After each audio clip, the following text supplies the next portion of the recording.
Okay, I thought say a few words, very brief words about the discussion that begins today, to give you a sense of what I'm hoping you will do. Um, when you look at this reading, you will note that what you are seeing is a type of religion that's very different than religion is today. Even those of you who have been raised Catholic may see some things you recognize, but there is an underlying difference. Um, I was thinking about it over the last couple of days, and I decided I would compare it to your smartphone um, and to computers in general. Up until the beginning of the Protestant Reformation, which begins in 1517, there was only one operating system in Western society. Call it the Catholic OS. Everything worked on this operating system. It was a fundamental part of life. Even more fundamental than that, those of you who know something about computers, you might even say it's part of the BIOS, the basic input-out system of life itself. In any case, it is how people understand and see the world. It is not something that, as today, where religion is a matter of choice. Today, you might say religion is an app that you download on your phone or on your computer, and you can either use it or not use it. You could try it out and say, well, I don't really like this app, and then delete it. Or it could be something you use all the time, but it's still an app. It's not basic to the functioning of your smartphone. Um, the Catholic Church, Catholic Christianity in all of Western Europe, not Eastern Europe, but Western Europe, was the basic operating system of society. It is how people related to each other. It's how people determined what was good and what was bad and how you should behave. Didn't necessarily say much about how people did behave, but it gave you the um, template for how you should be behaving. And it controlled, not in the sense of you were told off that you could get into trouble, but it was integrated into the way people think, into their basic system. What happens after this in 1517, beginning in 1517, you might say that somebody develops a rival operating system for smartphones. Call it Android, which is the Protestant Reformation.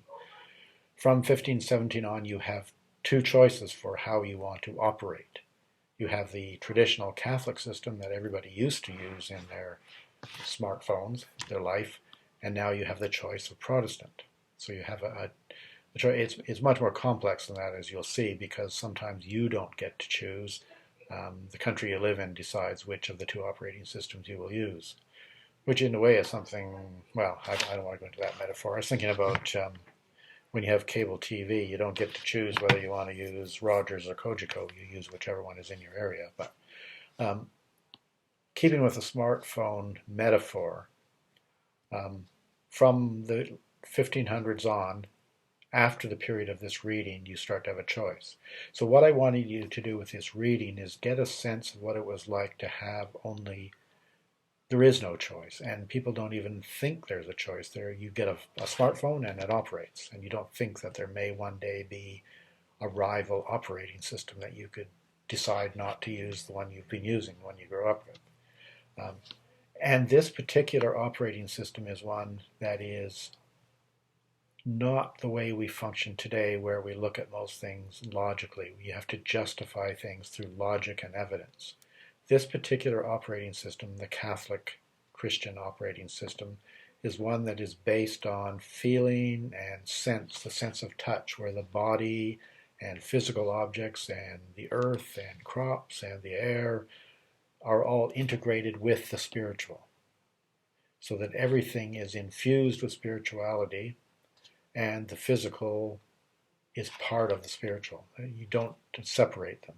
So therefore you have a type of religion where people touch things and feel things, and they taste bread and they sing, and there's stained glass windows and there's incense, and there is spirituality and there is biblical study. They're all sort of integrated together.